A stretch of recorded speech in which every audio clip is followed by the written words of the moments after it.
Out of the gates and ready to go. Hot Mike with Honey Withrow. The future of Major League Baseball in trouble.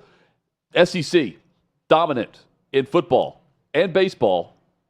Now a chance to really dominate in the NCAA tournament in basketball. Stephen A. Smith gives an interesting response to LeBron in his appearance on the McAfee Show. All that more straight ahead. Hot Mike Honey Withrow. While you're here, like, comment, and subscribe.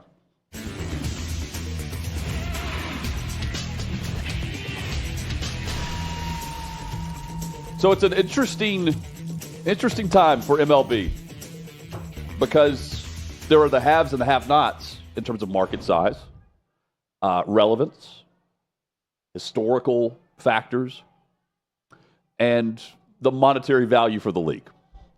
But the Tampa Bay Rays, who spend absolutely nothing, who has a payroll of what, 70 million? Am I being generous there? It's at the bottom floor. They're saying, the owner's saying that it's not fiscally responsible. It wouldn't be responsible for him to actually dive into a deal with the city with a new stadium upgrade. But he has the lowest payroll. Meanwhile, the Mets are sharing revenue with said owner. Chad, they're not going to tell owners who are not spending money to spend more money. And there's the difference with the salary cap versus not. Because the NFL has it perfect where the billionaires get the vast majority of the profits. The players, they get theirs, but not nearly like MLB or in the NBA. And we had Michael McHenry on, and he said he's looking towards another labor stoppage coming up yesterday. Well, there's different layers of super rich people. So you go to these different levels of wealth, and in an ideal world, everyone who owns a Major League Baseball team would be super rich and have this gigantic ability to throw money at players and to invest in the roster and to try to compete at the highest level. And it's just a bunch of rich people that are doing battle that way, and they're okay with breaking even or losing money if it means that I'm going to have some fun in chasing a championship and owning this team. Yep. Clay talks about this all the time. I saw it on X today. He was posting about his stock in the Atlanta Braves and how it's never been better. The Boston Celtics just sold for over $6 billion. The Braves valuation right now, I think, is $2.7 billion. But in that stock that Clay owns in the Braves ownership, they also own the entire Battery and all the condos and all the restaurants and bars around the stadium. The stadium, it's a very valuable property, and they're second best odds right now to win the World Series based on Vegas for the Atlanta Braves. So it's a good investment. But point being here, if the Braves don't spend, they're not spending the level of the New York Mets, then what is the real value in that organization?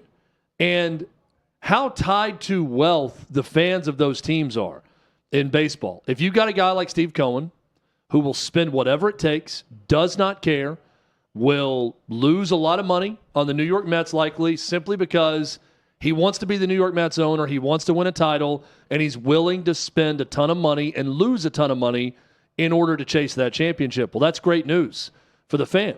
If you're a Tampa Bay Rays fan and you got an owner who's saying things like it's not financially viable or responsible to do, then you're in trouble. And it's been this way for a while in Major League Baseball. We call it like smaller market teams versus big market teams. But all it is really smaller billionaire owners versus bigger billionaire owners. And the bigger billionaire owners are going to win out. But here's the difference. They don't have the television contract that they want. And so if you have Amazon that wants the Yankees, they want the Yankees because they're the Yankees. The Atlanta Braves bring a lot of value in that regard. The Tampa Bay Rays don't. No. And the Braves represent an entire region, and too, so for the most part, the Southeast. If that owner's going to get the same share, if Sternberg is going to get the same share of the owners who have and hold the most value to the league, but he's not going to pay players, and he's not going to upgrade what is a terrible stadium, and it was prior to the hurricane. I mean, they needed this done. And Rob Manfred helped secure the bonds that was going to pass, and did pass initially, in St. Pete. I don't know how you don't step in and do something. And this is an example of why, I mean, if they do go down the path of individual, Yankees straightforward with the, we're going to partner with Amazon exclusively. Well, that's going to be shared, I guess, with Tampa. It's a weird deal. They need to find and lock down what is a revenue share and at least have a floor that owners have to pay, instead of just saying that you don't have the funds. That's just not good enough based on the fact that he sabotaged this deal. Yeah, one or two things need to happen. You're right. The floor needs to exist, so you can't go below it if you're an owner that doesn't have the market or the money or whatever it is. I remember the Cincinnati Reds owner a couple of years ago on opening day basically being like, hey, who wants to go lose money with this team?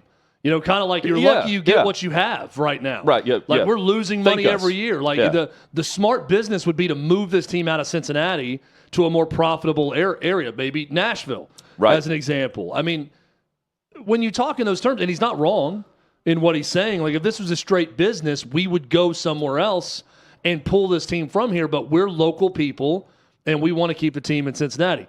It was not received properly, and I understand it. The fans were pissed off about it with what he's saying because of the history of that club and that town. But I get it if you're just looking at straight business and how to conduct it. So it's a difficult spot. It's not the NFL where everyone is super rich and everybody shares the wealth the way they do.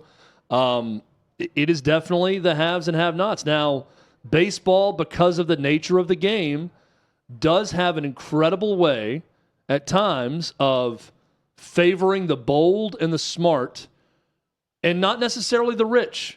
There's been plenty of examples. The Tampa Bay Rays are one of them that did not have a huge payroll, and we've seen them have a lot of success. The Marlins, they've cycled through this. We're going to get young and get all these good prospects. We're going to build it up, and we're going to make a run at the World Series. Then we're going to have a fire sale and get rid of everyone because we don't have any money. And then they're terrible for 8 years. Then they're good 8 years from then. They're really good. So there's these cycles that happen, and there are plenty. Billy Beane and Moneyball sort of invented it. Yeah. And they brought that to the Red Sox, where the Red Sox had all the money, and they used the Moneyball principles, and they won a World Series with Theo Epstein and the Red Sox in 2004, and the rest is history there. But it's definitely the haves and the have-nots ultimately, and those that can pay versus those that don't. But it doesn't mean that if you're a fan of a team that doesn't have a ton of money, you can't still be relevant or sneak your way into the playoffs because you're really good at drafting. You're really good at getting guys that are overlooked in free agency, whatever it may be, because that's the nature of baseball. It's baseball. 162 games. Every time you put the cleats on, and anybody can win. You're all pros. Maybe unless you're the Chicago White Sox. They might be the one team that really doesn't have a puncher's chance in games based on their roster, but pretty much everyone else does. I mean, they're spending less on their entire payroll than what they're receiving in revenue share off of the TV deal. It's ridiculous based on what others are doing to prop up. As an owner, you got to do something to help out the league. And the Rays have been winning at a clip that are much better than what you would expect given the payroll. They've got good baseball people, clearly, man, that are making the draft picks and making decisions for them. It's very Rachel Phelps, Cleveland Indians movie Major League, where they're trying to get the team tidied up to either sell or make as much money as possible without spending anything and not caring about wins. Now think about revenue from the gate. They're playing at the Yankee spring training facility, and St. Pete doesn't want them back unless there's a new owner. It's a fascinating dilemma, so I don't know why they don't step in. Final word goes to Andrew Miller, foul territory here, discussing this exact issue. How do you solve the issues of some of the bottom feeders, right? And occasionally they'll emerge, but we know some of the teams that stand out. There's a really good story on the Pirates last week, and we sorted through it and did a segment on it. Dick Monfort, the Rockies owner, recently came out and said, I want a cap and I want someone else to pay the money for me. So I'm like, okay, cool. So you believe in a world where, everybody gets the same exact piece of bread. That there's a word for that you probably don't like, okay? That hasn't done well in politics. But anyway, how do you solve that? Because you can't kick owners out, but there are repeat offenders that are hurting the sport. And I think causing this conversation to be like, hey, let's take down those big teams and those big boys that actually give a crap, because we have to help the same group that's always complaining and never doing anything about it. Yeah, I mean, I think you summed it up pretty well in the sense that their goal is not to push teams up from the bottom or honestly to even it out. What they want to do is they want to pull the teams down from the top. They want to put restraints on the Yankees, the Dodgers, the Mets, whoever it may be. And they don't want that money to fully go back to the bottom teams and even out. They're just looking for a way to spend as little as they possibly can on players and put more money in their pocket, which they're businessmen. We understand that these guys are billionaires for a reason, right? I mean, they're not stupid business people. But yeah, as far as addressing that, I think, like I said, we've done a few things. We want to go further. The most obvious is, working on revenue sharing, and the league has been very difficult. And if, to be completely blunt, they've said no, a lot of times that this is not something they'll touch. It's too politically, motivated on their end. They just don't get the votes, whatever it may be. But we have ideas and we're going to work on that. And that's what we're sharing with players. And that's what we're going to spend the next 2 years trying to figure out what are ways that are win-wins for everybody. Again, going back to players want to win. Players want the game to be as great as possible. We all grew up loving this game. A lot of us now have kids that, play the show, turn on the game every night, watch the recaps in the morning. That's what my son does. He comes downstairs, he turns the recaps on and sees what happens. And, we have ways to address that are not a cap. I hope so. We'll see. Do you have a way to address the all-time low projected win total that we've seen? The White Sox, the sports books have set a historically low season total on wins. Chad, we were discussing the World Series favorites. White Sox, 53.5 wins. That's tough. 53.5 wins. Just a reminder to everyone out there, that's less than a third of the games they'll be playing in a 162-game season. That's how many they play in Major League Baseball. So that's a very low number. But, hey, congrats to the White Sox and their fans. It is the 125th year of their organization, and they're going to wear a patch this year celebrating that 125 years of White Sox baseball. In honor of all their losses this hats year. Off. 125. Hats off to the White Sox. They will have the exact number, for 125. 125 losses. It's 6 fewer projected wins than the next closest franchise, which is the Colorado Rockies. For perspective here, the Dodgers entered the season with a win total projected over-under at 103.5, 103.5. That's the highest since the New York Yankees back in 1999. So what Vegas is telling you is that if the Chicago White Sox and the LA Dodgers played in the same division, they're projecting the Dodgers to go 50 games ahead of the wild card race. Yeah, their race for the division is over by June. I'll check the standings, throughout the year, and by the end of the year, it'll say 50 games out of first. The Chicago White Sox versus the Los Angeles Dodgers. That's a lot. Can you imagine? That is a lot. Playing for them. I mean, I realize you're getting paid, but you have no chance. Like you know today. Yeah. On opening day that, this is going to be a long journey. There was an amazing story, and I forget who wrote it, at the end of last season where they embedded with the White Sox in the final month of their miserable season last year and wrote about just a bunch of guys trying to do the best they can, knowing that they're being put out there to lose. Oof. They're just set up for complete failure. It's like minor league. And it was a really good story written, but it's like, how to show up to the park every day. I mean, they're getting paid. You're right, but just knowing, but not knowing that we're the worst team in the history of the game. It's so bad. It's a really good story. If I could remember who wrote it, I'll. It's a great concept too. I'll repeat who wrote it, but it was a great story about that team. And it would also be they're looking like they're going to come back for more this year. It would also exact be same thing. An extremely fun year though, because you, in terms of pressure. If you're locked on the roster, there's really no pressure. Yeah. Even in the big moments of the season. Just think about like getting off to just a hot start. Like, what if you go 7-3 in your first 10? Like, how much fun that would be to just come out of the gates on fire and surprise people a little bit. It's not going to last more than likely over the course of the whole season, but to have a little bit of joy and a little bit of excitement and a little bit of we're not as bad as we once thought. By the way, the White Sox just started their season. Today's opening day. Here we go. First batter for the Angels. They're playing at what I will call Comiskey Park. It will always be Comiskey to me.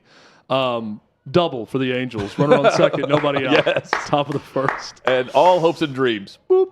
I will update as the show goes on what's happening with that White Sox-Angels game to see if they can get a jump start on that 53 game win total. If they can get a big win today, that'd be giant. 53.5. Should we take the over? I would take the over. I think that's an insanely low number. But how many did they win last year? Not much.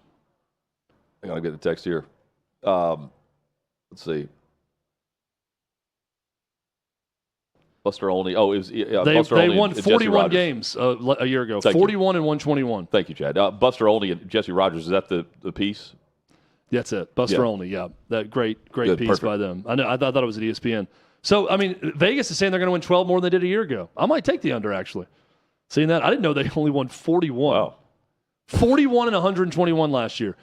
They finished 51 and a half games behind the Cleveland Guardians. Was it 125 the record of the worst? They were on pace for something like that. This is the 125th year, right? I mean, This is the 125th year. we had the discussion of whether or not they would make reverse history for the most losses in Major League Baseball history.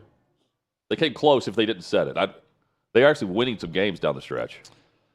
List of that's a the shame. worst teams in Major League Baseball history. And let's see here. The 1916 Philadelphia A's were 36 and 117. Okay. They're fifth. So the worst is 36. The Boston Braves had 38 wins. The Mets of 1962 won 40 games. They won one more game than that Mets team. And the 1904 Washington Senators went 38 and 113. The White Sox were 41 and 121. I think there was one team, though, they were referencing for whatever reason. Maybe it was Boston Braves. Spiders? The Spiders, so that's not that's in 1886. It's not the modern era. The Spiders, though, went 20 and 134 in 154 games. Those dudes were just going around declaring prima nocta on towns. The Cleveland Spiders, Hutton, finished. Get ready for this. 84 games out of first place. 84 games out of first place. The 1890 Pittsburgh Alleghenies were 66 and a half games. In the modern era, the most games to finish out of first looks like the 1939 St. Louis Browns were 64 and a half games out of first place. And as I mentioned, the White Sox, 51 and a half games behind the Cleveland Guardians a year ago. That is atrocious. You know what's great? Bring them to Nashville. What's great is SEC hoops right now. Oh, yeah, bring them to Nashville. Yeah. Bring them to Nashville. What's great, the SEC, they are going to earn as a conference at least $58 million off of the NCAA tournament this year. It will be more. The $58 million comes from $2 million for the SEC's automatic qualifier. That's Florida. $26 million for the 13 at-large bids they've received. They received $30 million for teams that advance past the first round, including 7 now in the Sweet 16, which is 14 was the most we've seen make the tournament. 7 is the most we've seen make the Sweet 16. For college football, it's a simple reference. The 4-team college football playoff. Total domination from the SEC. Then look at baseball now. Oklahoma, they weren't technically in the SEC in 2022. But they are now. So hear this run of champions in baseball. Championship Series, College World Series, it's been all SEC battles as of late. 2021, Mississippi State against Vandy. Ole Miss topped OU in 2022. 23, LSU over Florida. 2024, Tennessee over A&M. They took over that sport. And now it's about college basketball, where 14 teams are in, now 7, and the possibility of an all-SEC Final Four remains possible. Probable? No, I'm not saying it's probable, but possible. And even without the Final Four, we could see 100% an all-SEC championship game. But the conference has to turn it up to a different level right now, Chad. They took on solid teams in the opening rounds. Xavier, Drake, St. Mary's, and, they went through some of the others. The conference champs, Troy, Robert Morris, Wofford, Norfolk State, Yale. And now it's the Big Ten, like Michigan State, Maryland, Purdue, Wisconsin, and Michigan. Texas Tech, BYU, they're also on the way. Then there's that last hurdle for a trip to the Final Four. It's a combination of Duke, Gonzaga, Arizona, Purdue, Houston. Okay, by the way, they're going to face each other too. The cannibalism is about to happen at this portion of the bracket. The conference has had plenty of dominant teams over the years. But this is about dominant leagues. Because when we think of Duke, at least me, I'm pretty quickly thinking about the ACC. And for the Southeastern Conference, it's shifting for me. But in the past, when someone brought up Kentucky, I'm thinking about their coach, their player, and the university. I'm not thinking SEC first in basketball. But that is totally flipped this season. And now it's about time to take full advantage of that. Can they do it? Odds are in their favor. And I mean, in my bracket, I don't have Duke winning it. I've got Florida. But I think we will see some of these upsets coming up. Upsets in quotation marks, because this is going to be great Sweet 16, Chad. But if Michigan State wins and advances, and we see maybe you get to the Elite Eight and Purdue, does something, whatever it might be. I think what we saw in the first round early on was all SEC losing. Of course they're going to lose games. But even when they're facing each other, like we'll see Friday, Tennessee and Kentucky, one team's actually winning and advancing to the next shelf. And they need to continue to take full advantage of where they are and their placement across this bracket. Well, and a great opportunity tonight in the Sweet 16. Yep. Alabama's favored over BYU to advance. Florida, Maryland tonight. I would be surprised if either Alabama or Florida wins. I have them moving forward in my bracket. And I think Texas Tech beats Arkansas, but am I going to be shocked if the Razorbacks, with all that talent and figuring it out the right time at the end of the season under John Calipari, if they go on to upset Texas Tech? Hell no, I'm not going to be surprised if that happens and they get to an Elite Eight run in this tournament. So 3 big-time opportunities tonight, and Vegas tells us the SEC is likely winning 2 of those 3. Yeah, and I have to get to the Elite Eight. I feel like, I don't know if you totally 100% agree with this. It's a every conference versus the SEC type vibe here, where it's not just the conference. It's even fans of the SEC are saying, okay, prove it. If it just means more now for basketball too, prove it now. Like, go and dominate. One team wins, but dominate the regions. They've got a great chance to do that. And what are the ratings like if it's an all SEC final, or all SEC Final Four? I'm fascinated by that too, because the ratings are up, and I think by and large, it's due to the passionate fan bases of those universities, because they're loyal, they're back with tradition, and they're going to travel and they're going to tune in to not just their team but their opponents. The college football season, by and large, Birmingham or that market for TV ratings is one of the largest ratings just by per capita across the country, because they're tuned into the sport, not just their team. I think that factors in. Yeah, I'd be interested to see. I don't know that it's going to be better or worse if it was a bunch of teams from the South or SEC teams in that Final Four. Would certainly be interesting. Yeah, it's got kind of a President's Cup in golf, Ryder Cup feel to it, where it's sort of the SEC versus the world right now, and any win you can get against the big bad SEC is a big deal for these other conferences. But look, I'll also say this. We often make this common sports mistake of looking at a one-year snapshot and saying, well, this is now reality. This is just the way it's going to be. It's certainly the way it is this year. The SEC's dominant. Big Ten was down a little bit. ACC was down big time. Big 12, not quite as good as it's been in some years past, but still pretty good. So these power conferences, Big East down this year, 2-time defending national champion UConn, not as good as they've been in the past. It was the SEC's year. And I think you're hitting on something here, Hutton, for it to continue to be their year. They've broken the record for teams in the tournament at 14. Yep. They broke the record for teams advancing to the second weekend of the Sweet 16, 7. Can they continue to break records along the way? Elite Eight, Final Four. And I think ultimately the biggest crown for the conference, producing the national champion. Yep. Because I think Florida and Duke right now, if you just ask me, hey, who do you think are the 2 best teams playing right now? I think it's Florida and Duke, and I think that'd be a hell of a national championship. I also think Auburn's very good. They had, they're the number 1 overall seed, but Man, Florida, Auburn, 2 of the 3 right now that I'd put up there are from the SEC. Yep. So now it's preventing Duke from winning the national title, I feel like, is that SEC team's mission. And yes. And I mean, I'm not saying like the bar now every year is 14. I'm not saying that. But it is, I mean, where they were last year was really good. Oh, yeah. So like if that's it's now been good for 3, 4, 5 years. Yeah, they've been building to this, and when they're peaking, you're getting practically every team in the tournament without the expansion. So, I mean, now it's with the coaches. There's no level up for them.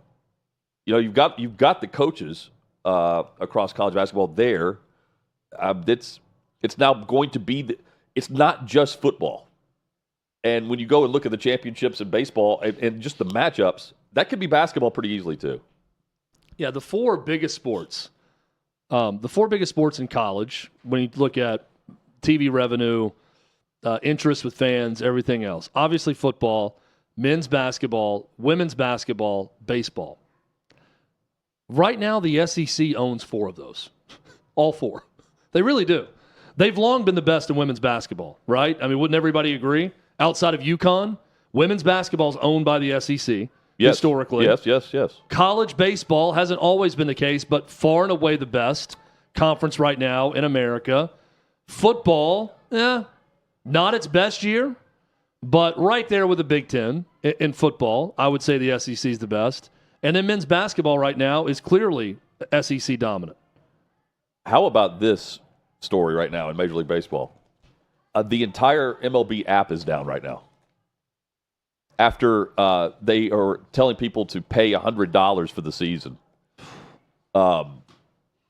That's Guns just put this out. Tyler Castle sent me a text as well. Tyler, hope everything's well with the family, man. He says the entire MLB app is down for people to watch the game for opening day after they push people to pay the $100 for the season. That is tough. Yeah. Tough. Yeah, when ESPN doesn't even want you, and then this happens, they were not ready. Well, for all the White Sox fans trying to watch their game on that app, they can't see it right now. I can tell you that the Sox got out of a first-inning jam, and it's scoreless in the bottom of the first. So they gave up that leadoff double, Hutton, but nothing hurt. White Sox are batting in the home half. Luis Robert up right now for the Sox. We'll keep you updated. Guns just on our team. Luis. Nothing Guns hurt. just sent us a text chat. He's got his video of it. He can't make it up. Baseball fans furious that the app doesn't work on opening day. But it worked for Japan. I've got a real hard time buying my team's games right now. Now we may need to get Guns on if he knows about this process, but it's FanDuel TV that now the Braves are on. And that was formerly Bally Sports Southeast, purchased by FanDuel. And I can go to Prime Video, and I see Braves Padres pop up. And then when I click on it to watch, it's got the little payment thing there. And it just says, start your 7-day trial and watch the game. And I'm thinking, I want to buy the Braves for the year. Yeah, I'm ready. It's opening day. So I will never understand how in 2025, I know why the NFL does it this way, because they can make that much money doing it by getting everyone to buy the entire Sunday ticket. So they'll continue doing that. But that should not be the way in baseball, NBA, NHL. There has to be a more clear-cut, easy way for me to go and say, I don't want anybody else. I want my Atlanta Braves broadcast with my hometown broadcast team doing the games. I want to buy all of them right now. Nothing else, just Braves baseball. And I feel like it's too hard to figure this out and to find it. I'll start the trial when I can actually watch the games when they play and see how it goes and see how much they charge me monthly after that trial's up in 7 days. But it should be easier, Hutton. It's got to be easier. Imagine how many lazy radio shows that earlier today, did the topic of, do you care about opening day? Well, it's opening day. If you have a team you care about opening day, they can't care right now. No.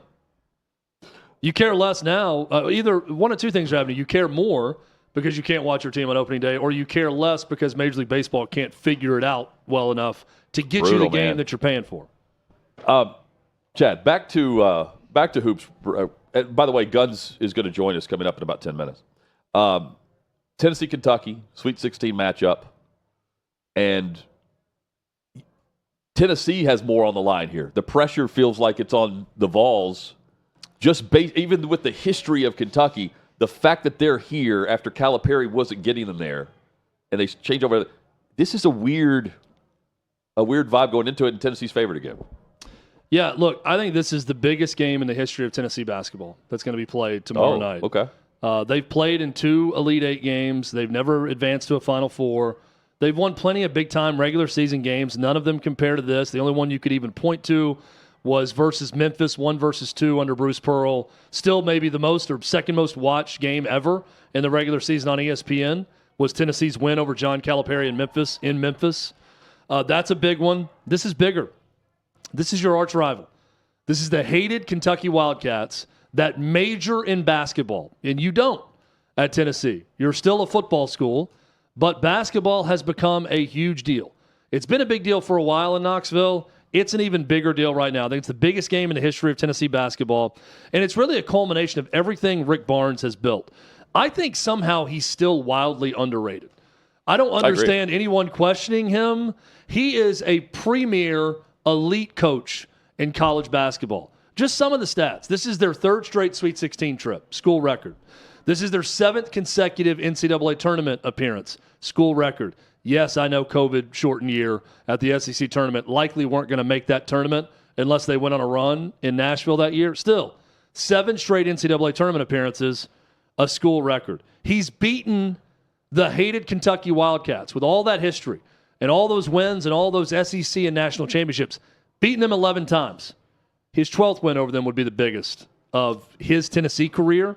It would be the biggest in Tennessee basketball history. This is a gigantic game for both programs. And make no mistake about it, just like Tennessee fans feel like it's always a shot at them if Kentucky ever beats them in basketball, because that's just not the natural order of things. Yeah. What you do at Tennessee in football is you beat the hell out of Kentucky in football, and that's the way it's supposed to go. When it doesn't happen, it throws off your equilibrium. The Kentucky Wildcat basketball fans feel the same way about Tennessee basketball. So when Tennessee basketball is good and Rick Barnes is beating John Calipari a bunch of times, beat him 11 times, hasn't beaten Mark Pope yet. He's 2-0 against Rick Barnes, going for 3-0. This is the biggest game in Tennessee basketball history. Side note here, and something Bruce Pearl brought up in an interview. Tennessee, Auburn, and Houston are the only 3 teams in the Sweet 16 that only have a single loss outside of anyone in the Sweet 16. Wow. Houston lost to San Diego State. Auburn lost to Texas A&M, both tournament teams. And Tennessee lost to Vanderbilt on the road, also a tournament team. So all of their other losses this season combined were to teams currently still playing in the Sweet 16. Tennessee lost twice to Kentucky, twice to Florida, once to Ole Miss, and Auburn once.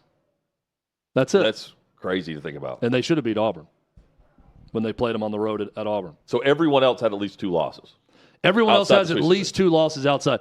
The only one, I had to double-check the stat, the only one that I would even consider to be in the mix for that was Duke, Right. who barely lost all year. Yeah. But they lost to Clemson and Kansas. So those are the 2 that aren't in the Sweet 16 they lost to this year. So one more than the others. Who would lose in a fight between LeBron and Stephen A?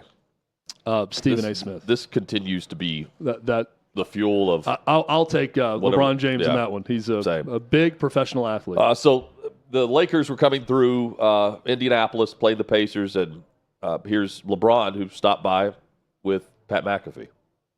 Yep. Which leads obviously to you and Stephen A.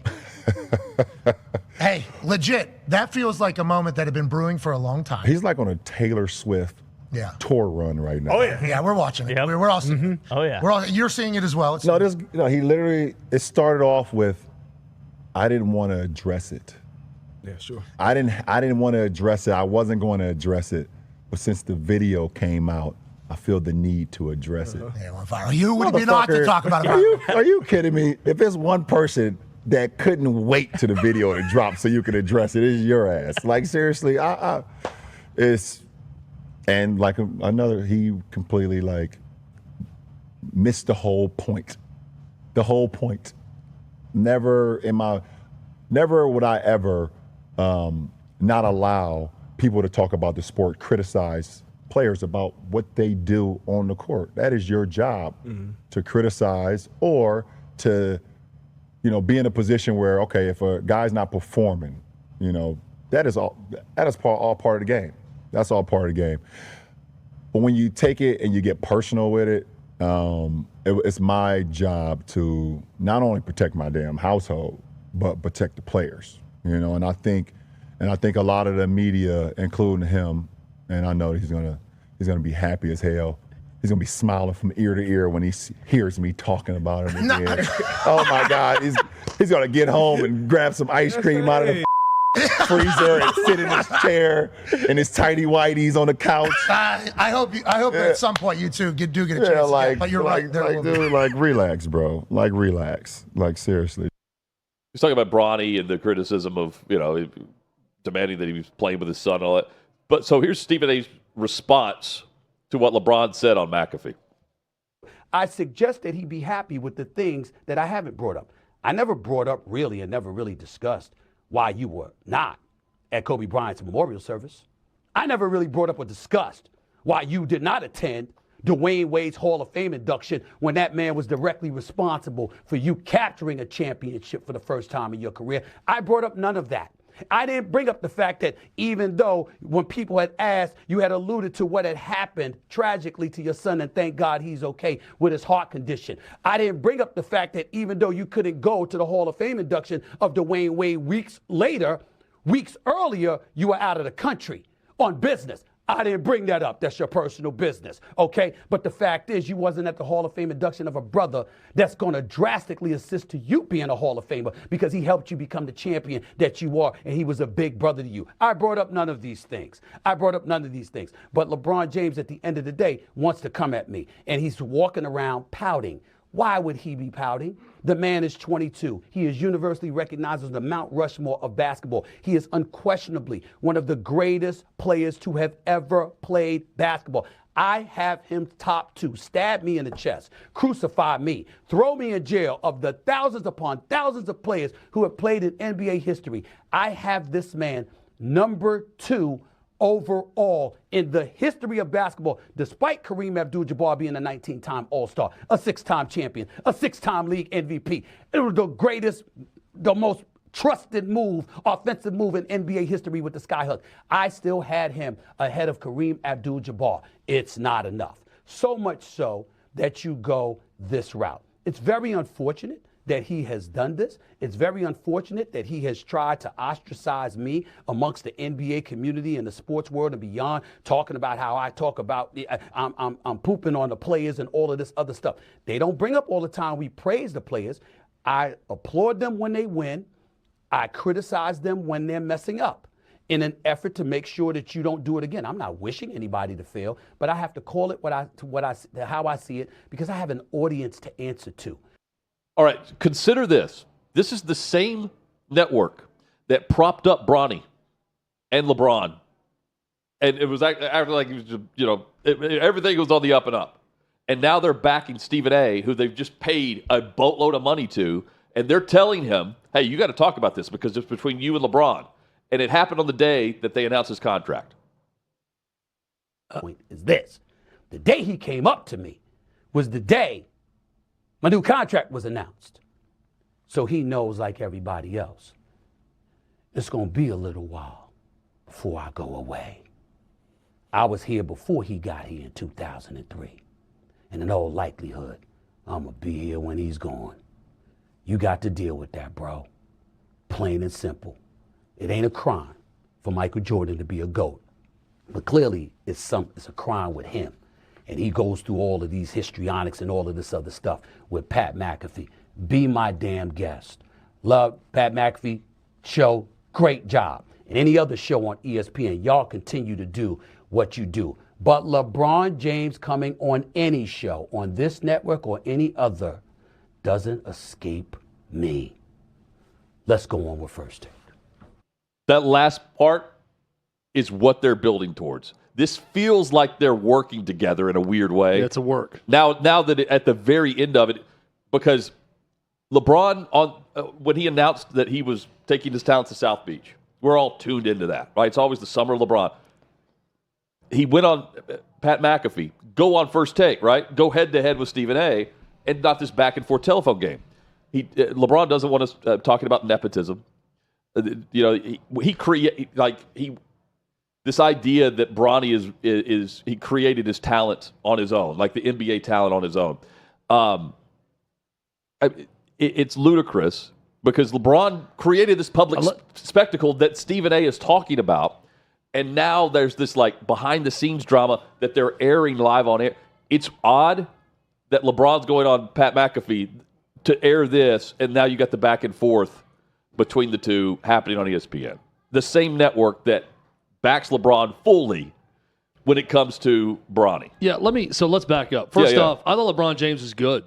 That was good. With Pat McAfee. I thought it was funny. I didn't find it unfunny. I thought he was making good points.